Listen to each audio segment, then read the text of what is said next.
November 30th, 2013, we lost a legend. Someone who was courageous, someone who was humble, who treated everyone the same. Some of you guys might know him as Brian O'Connor from the Fast and Furious franchises, but I know him as Paul Walker. Growing up, I've always been in love with cars. Something about him just kept me calm. And most of you guys might like him for his movies, but I like him because he was just a good person overall. He was a humble and great person. He never judged anyone. He always treated everyone the same, no matter what race they were or how much money they had. See, Paul Walker was more than just an actor, and today I'm going to talk about Paul Walker's legacy and how he impacted my life. See, Paul Walker always been a car enthusiast long before the Fast and Furious franchise. His grandpa was a Ford racer in the 1990s, and Paul Walker himself went on CBS News and said that he was always into cars and dirt bikes and going out.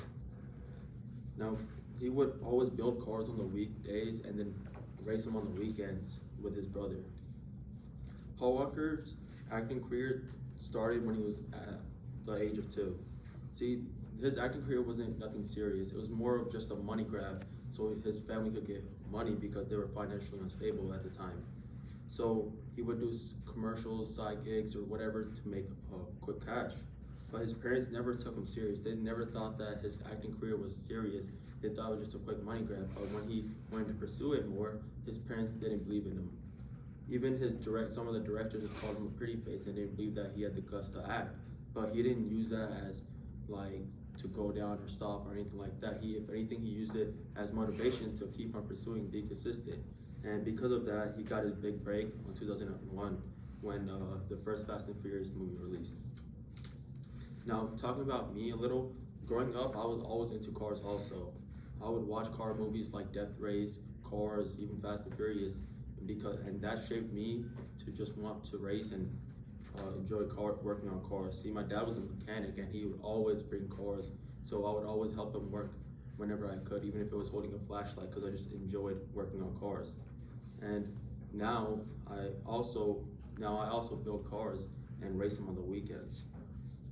So I've built 6 cars and with my brother, and we race them on the tracks on the private weekends. And one of the main reasons is because of Paul Walker, because he would always race and I wanted to be like him when I was growing up. So, but it was really hard to race and build on cars when I was built like a toothpick, because I was 5'4" and 100 pounds. So when I asked my dad if I could go to the gym, he laughed at me and said no. But I didn't give up. I started lying to him and going to this gym after school, telling him, oh, I'm doing activities, I'm hanging out with friends, I'm doing this and that. But once I started getting consistent, I started to bulk up. So my first bulk, I gained 30 pounds of fat and muscle, and my dad noticed I was getting a little chubby, so he finally let me go to the gym. And I didn't stop, because I knew that if I stayed consistent, that one day my dad would say yes. And that was because Paul Walker inspired me, because he's also stayed consistent and didn't take no as an answer, even from his parents. To wrap everything up, all I want to say is that Paul Walker stayed consistent. That only helped me when I stayed consistent more, because the only person that can't succeed is yourself, because you're the only one that could stop yourself from doing things. That's it.